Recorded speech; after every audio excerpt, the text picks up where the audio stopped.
Halo teman-teman, di sini saya akan membahas mengenai agama dan tubuh, terutama dengan berbagai dialog para figur. Saya mengangkat tema ini karena tubuh kita adalah rumah bagi jiwa kita. Lalu bagaimana sih agama itu memandangnya? Mari kita telusuri. Manusia itu selalu mencari tahu makna tentang hidupnya, termasuk tubuhnya sendiri. Lalu agama hadir sebagai petunjuk untuk memahami hubungan antara tubuh dan juga jiwanya. Saya akan mendalami tema ini dengan berbagai dialog dengan para figur, seperti figur publik, figur fiksional di film, dan figur lintas iman. Baiklah, yang pertama saya akan membahas dari figur publik, yaitu dari kisah Mira Anastasia yang diwujudkan dalam karya-karyanya seperti I'm Perfect, yaitu sebuah cerita yang kuat tentang perjuangan penerimaan diri di tengah tekanan standar kecantikan yang seringkali tidak realistis. Mira juga secara terbuka membagikan perjalanan pribadinya dalam menghadapi citra tubuh yang dianggap tidak sempurna oleh masyarakat dan bagaimana ia belajar untuk mencintai dirinya sendiri dengan apa adanya. Dalam konteks agama dan tubuh, kisah Mira ini mengajak kita untuk merenungkan tentang pentingnya bersyukur atas karunia tubuh yang diberikan, serta menolak budaya konsumerisme yang seringkali mendorong orang untuk mengejar penampilan fisik yang sempurna. Mira juga menyoroti dampak negatif dari diskriminasi dan perundungan terhadap orang-orang yang tidak memenuhi standar kecantikan dan menekankan pentingnya empati dan penghargaan terhadap keberagaman. Mira Anastasia juga pernah tergoda untuk melakukan operasi plastik, namun Mira Anastasia akhirnya memutuskan untuk tidak melakukannya karena ia ingin memberikan citra tubuh yang positif. Ia merasa bahwa jika ia melakukan operasi plastik, hal tersebut tidak sejalan dengan tujuannya untuk mempromosikan penerimaan dirinya. Secara keseluruhan, kisah Mira adalah tentang menemukan nilai diri di luar standar kecantikan yang sempit dan tentang bagaimana penerimaan diri dapat membawa kebahagiaan dan juga kepercayaan diri. Baiklah teman-teman, di sini saya akan mengangkat atau menambahkan satu buah lagu yang bermakna dengan tema dialog ini, yaitu lagu dari Bandanera yang berjudul Sampai Jadi Debu.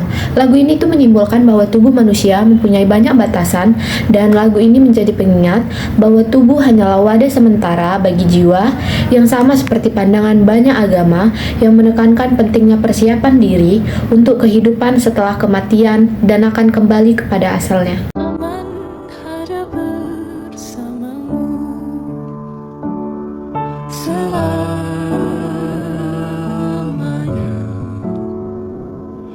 Sampai kita tua, sampai jadi debu, ku dilihat yang satu, ku di sebelahmu. Baiklah, yang kedua saya akan membahas dari figur fiksional di film dengan judul Wonder. Film Wonder itu sebuah cerita yang indah tentang gimana kita bisa belajar menerima diri kita dan juga belajar rasa empati terhadap orang lain walaupun kita semua itu berbeda-beda. Walaupun di film itu tidak ada adegan yang secara langsung menunjukkan praktik keagamaan, tapi pesan-pesannya itu dalam banget dan cocok untuk nilai-nilai yang diajarkan di banyak agama.